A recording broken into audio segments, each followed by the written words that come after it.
cut it out. Figured I would go ahead and narrate, tell you what happened. So it's a spoiler. I was overweight, not over gross, but overweight on the axle. I only had like 76, I think, 76, 77. I was 35 on the trailer axle, so I was 1,000 over.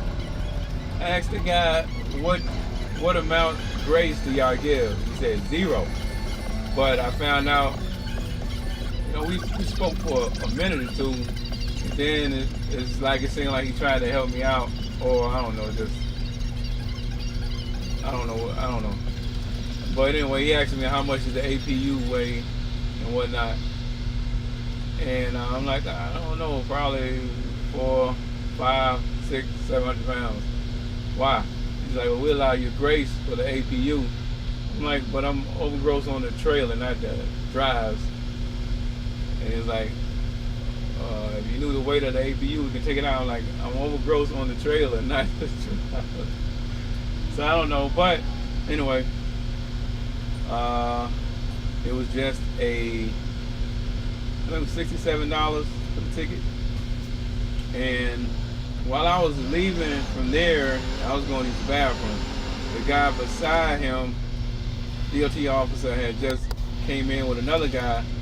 I heard them talking. He had went out there and slid his and came back around, got legal. So he had done the exact thing that the guy said that they don't allow them, they don't do. But so here's the thing, right? I guess some people would have cried racism. The reality is that you have no idea. I have no idea, and it don't. What good is it? But I have no idea what was going on inside that dude's head. What I do know is that I didn't check and see if my weight was correct. And I was able to reflect on my own actions as opposed to trying to point to someone else and it being somebody else's fault and I'm a victim of racism because I got a ticket for being overweight. You know, I don't know that guy. What I do know is I didn't check my weight.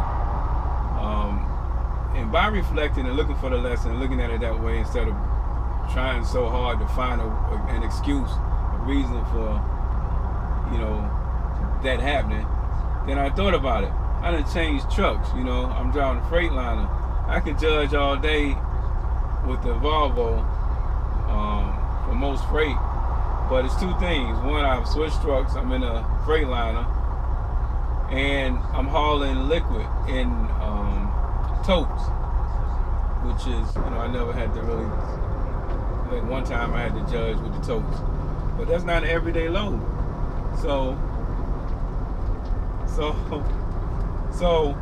I should have thought of that in advance, but I didn't. So lesson learned, you know. But anyway, I don't want to draw this out so long. But I hope you get something out of this. Don't be so quick to look for a way out of taking responsibility. A lot of times people be reaching, you know. Oh, they racist. Oh, they stopped me because of this. Oh, this, that, the other. Oh, they ain't got nothing to do. Oh, they out to get us. No, it ain't all that all the time.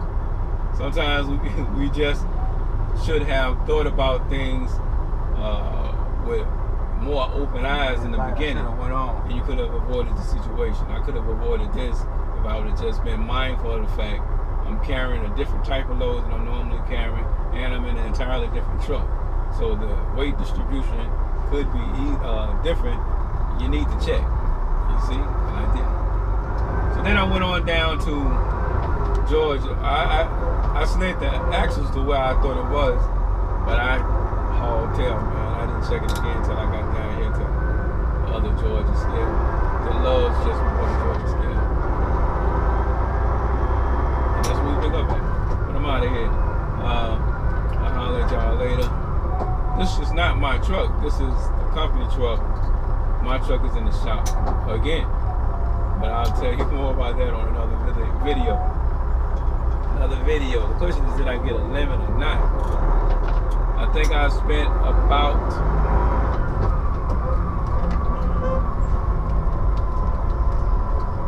probably about $5,000 so far.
First way or way?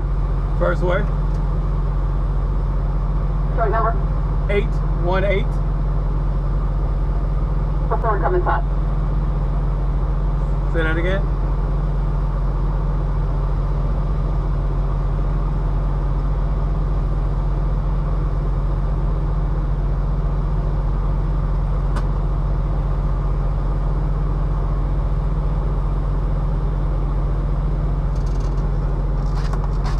Way.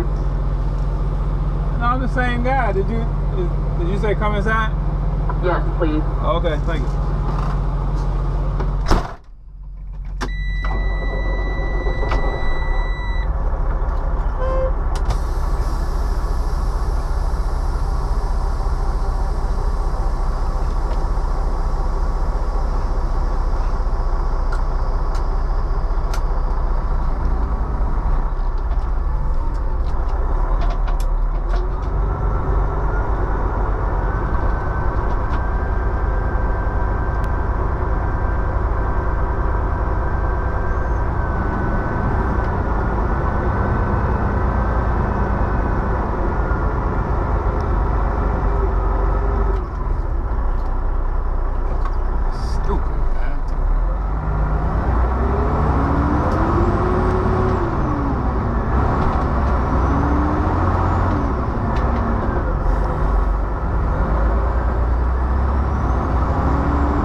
start. The battery went dead.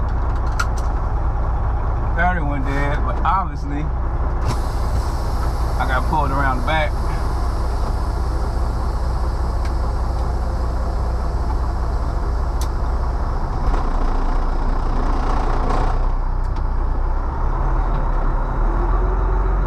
Just did a quick inspection.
Said the best time to do them is in the truck as soon as you wake up, because then you can do your sit-ups, your leg lifts, and your push-ups.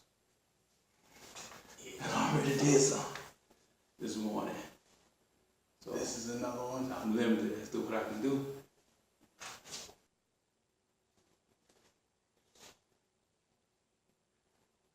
I don't do this much.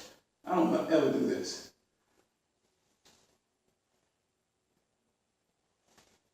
Showing off for the camera. But if you can't do many push-ups, then that's what you can do. You can just hold positions. This deal right here, then you do your leg lifts. If you can't do a push-up, it's perfect. It's exercise. It's exercise, so you can be.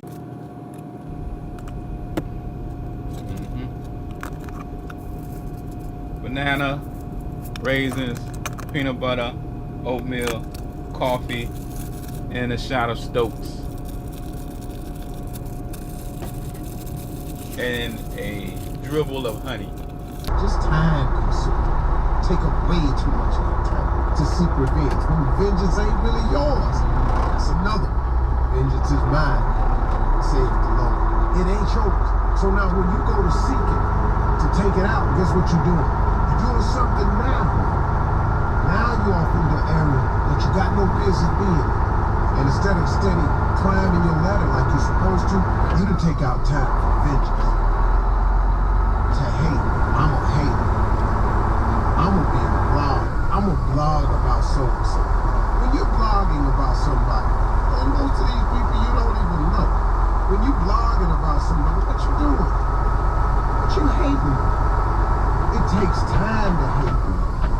I just decided, man, I gotta take all my time, and instead of doing time and being active, I got to be proactive. See, some people get that confused. Being active and being proactive. Pro is positive. Pro means to move forward. You know, if you put pro in front of most words, it's a positive benefit. You know, there's the pros and the cons. The pros is the good side. The cons is what can go wrong, the bad side. You know, if you're active, that's one thing, but if you're proactive, you're going forward in a positive direction.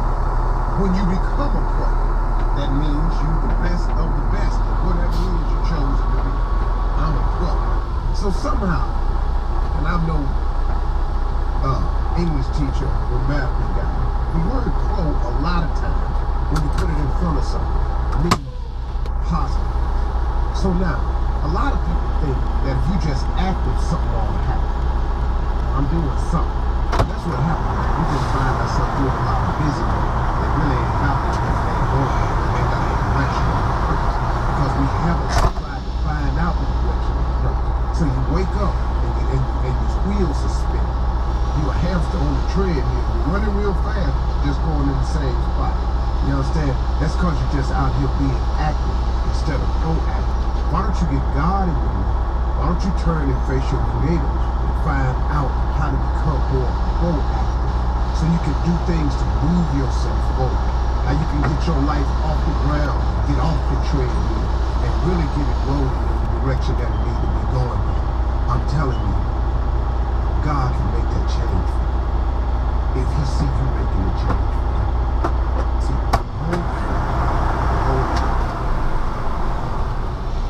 feels that she is able to notify the police. Okay, yep. I've heard of stories like that Sure. before. What Maybe about? it's 6 months later. Sure. However, whatever she I've heard needs of to people do. coming forward years later. Of course. By the way, there should be, a lot of these states now are trying to implement, there was always a statute of limitations on rape charges, and some of these states are now trying to eliminate, in the whole hashtag Me Too movement, they want to eliminate a statute of limitations on rape charges. Currently, in most places, only murder doesn't have a statute of limitations. I think that is unfair, and I'll tell you why. Because men are probably 99% of the time the target of rape allegations. And you can't come forward 20 years after the fact and go, oh, Dieter raped me. How is Dieter supposed to prove that didn't happen? How do you say that now with what happens with this Bill Cosby case?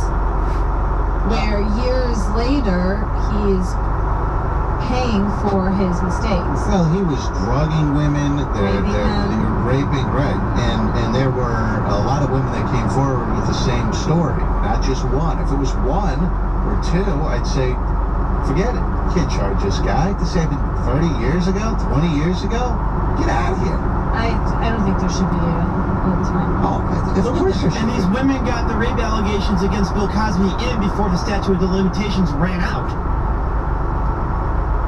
Ryan in Rochester, you're on Rover's Morning Glory. Good morning, Ryan. Good morning, guys. How you doing? Hey, what's happening? First off, Rover, I think your idea about charging a false claim with whatever they're claiming Yes. is kind of BS in the way that Nad's saying. Like, you can't, if murder was the charge, a false claim shouldn't count as murder if you didn't actually murder somebody. I actually think it should.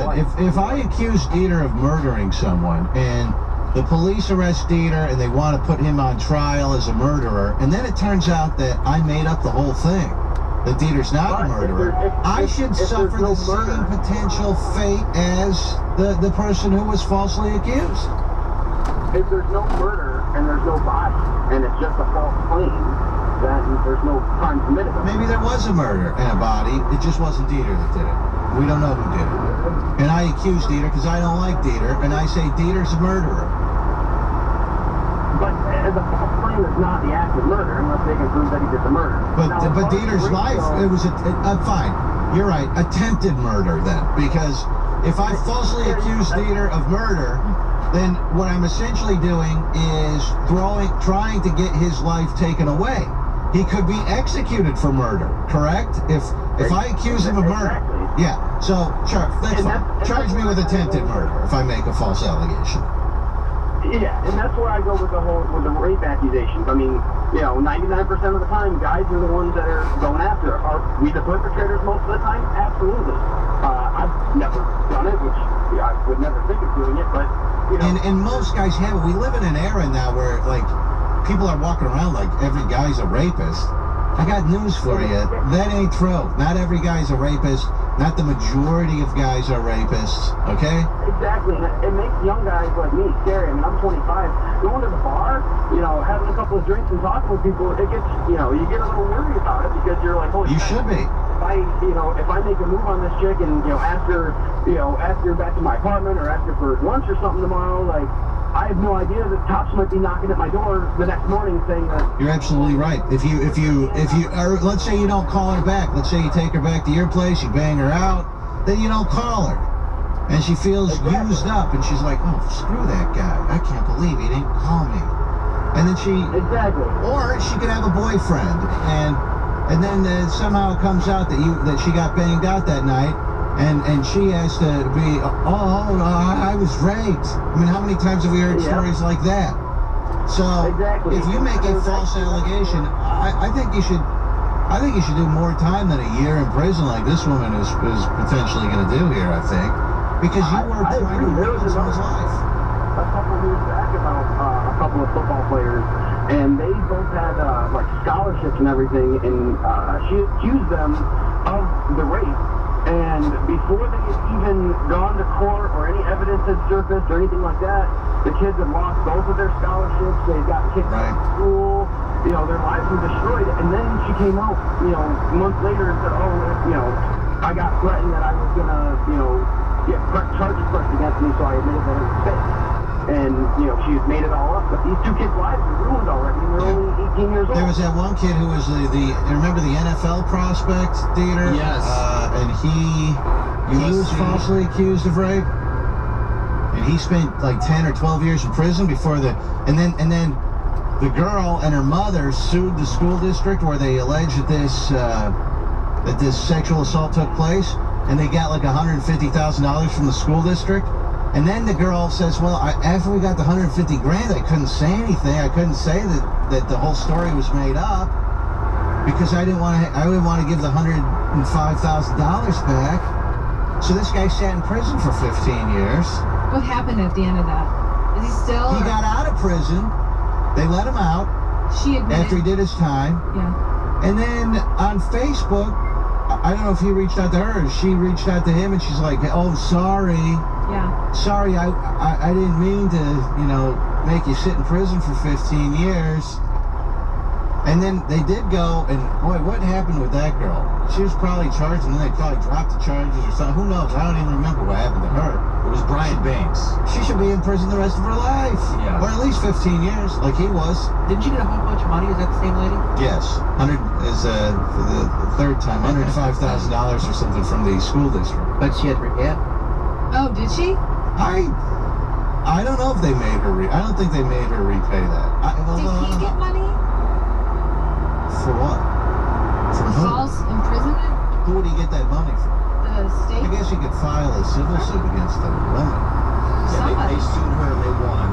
She owes now $2.6 million. Good. Which includes Did she do any prison time or anything? I think so. Yeah, that's fair, right? Key, you're on Rover's Morning Glory. Morning, Key. Hey, how you doing? Hey, what's happening?